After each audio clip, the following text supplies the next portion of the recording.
Hello guys, good afternoon. नमो नमः, नमः संस्कृताय। मैं माला मैम आप सभी का हार्दिक स्वागत और अभिनंदन करती हूँ आपके अपने यूट्यूब चैनल EMS क्लासेस 1 में। दोस्तों, आप सभी का हार्दिक स्वागत है। यह प्रश्नोत्तरी हमारा जो है सुकनास उपदेश से है। इसमें सुकनासो उपदेश में जो सुकनास है, जो मंत्री है तारापीठ का, उन्होंने लक्ष्मी को अनेक प्रकार से संबोधित किया है। तो यहाँ पर जो एक प्रश्न हमारा लक्ष्मी से है कि लक्ष्मी का मत कैसा होता है, संक्षेप में स्पष्ट कीजिए। तो सुकनास ने लक्ष्मी को कहा कि लक्ष्मी का जो है अनेक प्रकार की मदों वाली होती है, वो जो है लोगों को भ्रमित कर देती है, मदिरा मस्त कर देती है, अनेक प्रकार से बताया है। तो यहाँ पे प्रश्न हमारा है लक्ष्मी का मत कैसा होता है, संक्षेप में स्पष्ट कीजिए। तो ये हमारा प्रश्न है। अब हम बढ़ेंगे उत्तर की तरफ। उत्तर जो है लघु उत्तरी प्रश्न उत्तरी है दोस्तों, बहुत छोटा उत्तर है, ज़्यादा नहीं है। आप इसको जो है लघु उत्तरी के अंतर्गत रख सकते हैं। तो हमारा यहाँ पे आंसर हो जाएगा लक्ष्मी मत का स्वरूप। तो सुकनास ने लक्ष्मी मत का स्वरूप क्या बताया है, इसको हम हेडिंग डालेंगे और उसमें हम लिखेंगे कि सुकनास के अनुसार लक्ष्मी मिलने पर मनुष्य का स्वभाव बदल जाता है। वह गर्वित, असंयमी और अविवेकी हो जाता है। क्या हो जाता है? सुकनास के अनुसार लक्ष्मी मिलने पर मनुष्य का स्वभाव बदल जाता है। वह गर्वित हो जाता है, असंयमी हो जाता है और अविवेकी बन जाता है। यह हमारा लक्ष्मी मत का स्वरूप में लिखेंगे। अब हम कुछ कथन को यहाँ पे लेकर उपस्थित हुए हैं। यहाँ पे कथन है कि क्या लक्ष्मी को क्या कहा गया है। तो यहाँ पे कथन में हमारा है विविध गज गिंद गंडक मधुपान मत्ते परिस्खलित।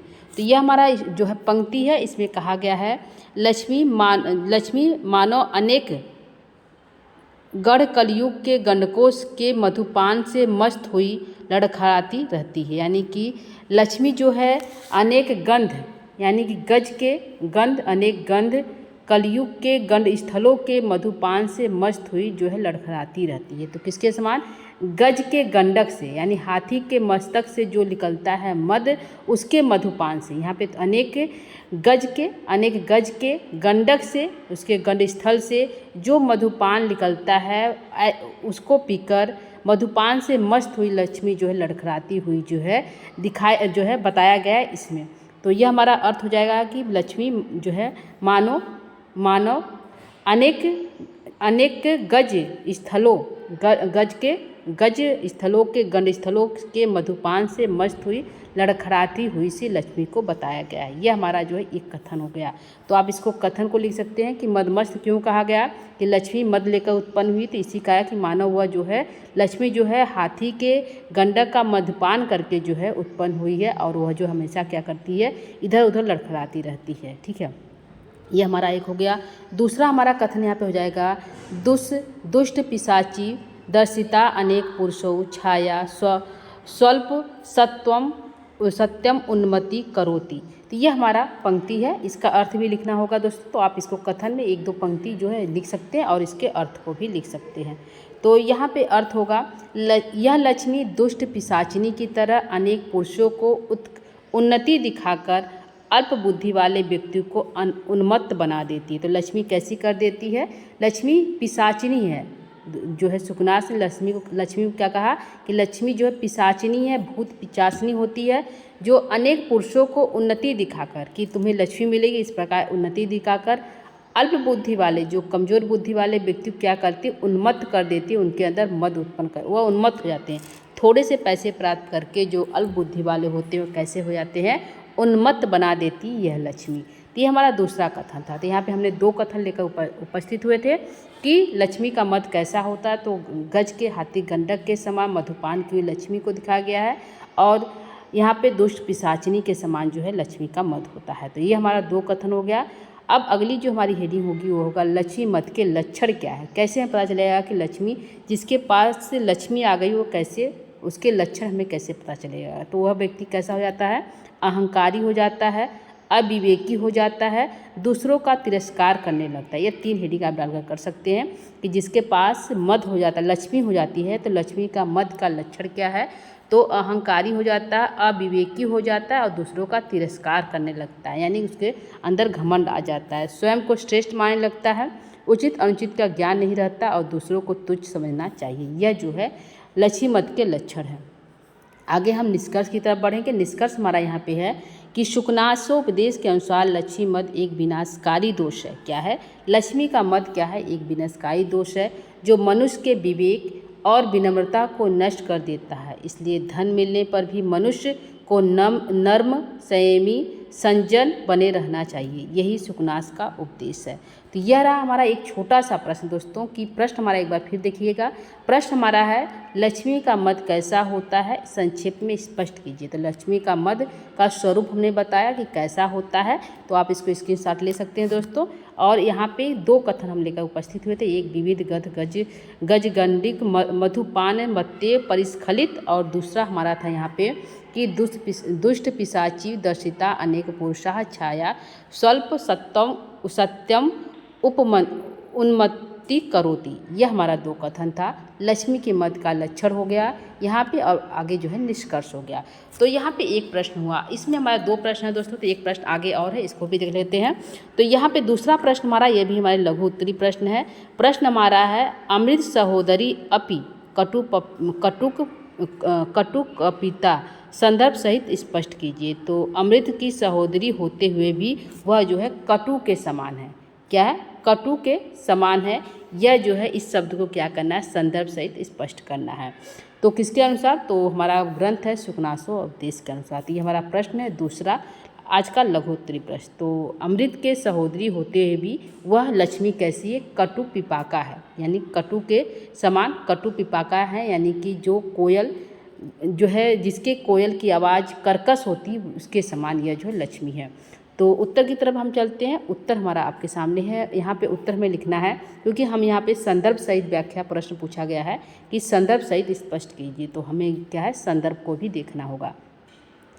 तो यहाँ पे हमारा उत्तर हो जाएगा दोस्तों, यह उक्ति बारभट्ट द्वारा कृत कादंबरी के शुकनासोपदेश द्वारा उद्धृत किया गया है। यह हमारा संदर्भ है, जहाँ महामंत्री शुकनास राजकुमार को लक्ष्मी यानी धन संपत्ति के वास्तविक स्वरूप के विषय में उपदेश देते हैं। वे बताते हैं कि लक्ष्मी देखने में आकर्षक और सुखद प्रतीत होती है, परंतु उसका प्रभाव प्रायः मनुष्य के लिए हानिकारक होता है। यह हमारा संदर्भ में हम इतना ही लिखेंगे। ठीक है, कितना? इतना हम संदर्भ में लिख देंगे। उसके बाद थोड़ा सा हम कथन लिख देते हैं कि संदर्भ हो गया और कथन। आगे हमारा जो है परिच्छेद एवं शब्दार्थ। तो जो हमारा अमृत सहोदरी अपि और कटुपिका का जो शब्द है उसका अर्थ क्या होता है, इसको देख लेते हैं।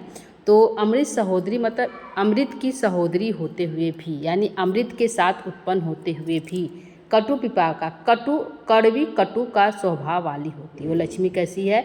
अमृत के साथ उत्पन्न होते हुए भी वह लक्ष्मी कड़वी कटु स्वभाव वाली होती है। यह हमारा शब्द है उसका जो है परिच्छेद है।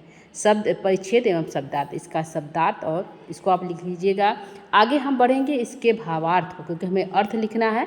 तो इसके भावार्थ क्या कहना चाहते हैं शुकनास इस पंक्ति के माध्यम से? तो शुकनास यह कहना चाहते हैं कि यद्यपि लक्ष्मी का जन्म अमृत के साथ हुआ है, यही कहना चाहते हैं कि यद्यपि लक्ष्मी का जन्म अमृत के साथ हुआ है, अर्थात वह अत्यंत शुभ और सुखद मानी जाती है, फिर भी उसका स्वभाव कड़वा यानी हानिकारक है, जैसे कोई कोयल जो मधुर न होकर कटु स्वर में बोलती है। तो उसी का अर्थ हो गया कटु पिपाका का सहोदरी होते हुए भी किसके साथ? वह एक अमृत है जो अमर बनाता, उसके साथ होते हुए भी उसका जो स्वभाव है लक्ष्मी को कैसा है? कड़वा कटु वाली है। ठीक है, यह हमारा भावार्थ हो गया। किसका? उस पंक्ति का भावार्थ हो गया। अब इसका थोड़ा सा हम विस्तृत व्याख्या कर देते हैं, जो अपने शब्दों में करना है दोस्तों। तो आप पढ़े हुए हैं उसको आप कर सकते हैं। एक बार हम इसको दिखा दे रहे हैं। यहाँ पे है शुकनास इस कथन के माध्यम से यह स्पष्ट करते हैं कि लक्ष्मी का बाह्य स्वरूप मधुर और आकर्षक है, क्योंकि वह अमृत की सहोदरी है, इसलिए वह जो है आकर्षक है, परंतु उसका स्वभाव मनुष्य के भीतर मद यानी अहंकार, मोह और अविवेक उत्पन्न करता है। ठीक है, दूसरी पॉइंट अगला है, लक्ष्मी के कारण व्यक्ति स्वयं को श्रेष्ठ समझने लगता है, दूसरों का तिरस्कार करता है और धर्म से विमुख हो जाता है। इस प्रकार लक्ष्मी अमृत के समान उत्पन्न होने पर भी अपने परिणाम में कटु यानी दुखदायी सिद्ध होती है। तो ये हमारा हो गया विस्तृत व्याख्या। तो विस्तृत व्याख्या में यही लिखना है दोस्तों कि शुकनास यही कहना चाहते हैं कि लक्ष्मी जो है बाहर से तो हमें मधुर और आकर्षक दिखाई देती है क्योंकि वह अमृत के साथ उत्पन्न हुई, अमृत की सहोदरी है, इसीलिए वह हमें जो है मधुर और आकर्षक दिखाई देती है। परंतु वह भीतर से कैसी है, वह मनुष्य के भीतर क्या उत्पन्न कर देती है। जब किसी के पास लक्ष्मी जाती है तो वह मनुष्य को भीतर से क्या बना देती है, अहंकारी बना देती है, उसे जो अपने प्रति मोह उत्पन्न कर देती है और उसका जो विवेक, जो बुद्धि, वह काम नहीं करता, वो अविवेकी हो जाता है, पागल हो जाता है, मदमस्त हो जाता है, ऐसा बताया है। अगला, लक्ष्मी के कारण व्यक्ति स्वयं को श्रेष्ठ समझ, जिसके पास लक्ष्मी वो सोचता है कि हम सब सर्वश्रेष्ठ है, हम ही भगवान है क्योंकि हमारे पास पैसा है, और दूसरों का क्या करने लगता है, वो तिरस्कार करने लगता है और क्या होता है, और वो अपने धर्म से, उसका कर्तव्य क्या है, धर्म क्या, उससे क्या है, विमुख हो जाता है, जिसके पास लक्ष्मी आ जाती है तब। इस प्रकार लक्ष्मी अमृत के समान उत्पन्न होने पर भी परिणाम में कटु दुखदायी सिद्ध होती है। यह हमारा जो है विस्तृत व्याख्या हो गया। अब हम थोड़ा सा निष्कर्ष को भी देख लेते हैं। निष्कर्ष हमारा यह है कि अमृत सहोदरी अपनी कटु पिपाका, यानी कि अमृत की सहोदरी होते हुए भी वह कटु के समान है।